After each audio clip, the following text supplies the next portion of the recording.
354 घोसी विधानसभा का चुनाव दिनांक 7/9/2023 को सुबह 7 बजे से मतदान शुरू हो गया।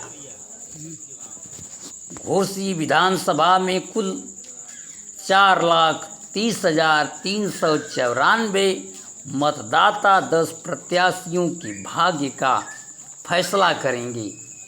घोसी विधानसभा में कुल 239 मतदान केंद्रों के 455 बूथों पर मतदान हो रहा है। घोसी विधानसभा का चुनाव प्रशासन द्वारा निष्पक्ष कराया जा रहा है।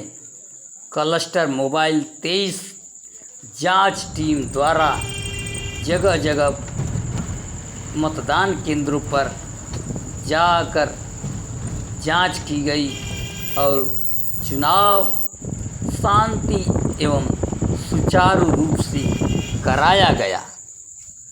हर मतदान केंद्रों पर प्रशासन द्वारा बहुत ही कड़े इंतजाम किए गए ताकि कहीं अशांति न हो और चुनाव निष्पक्ष हो।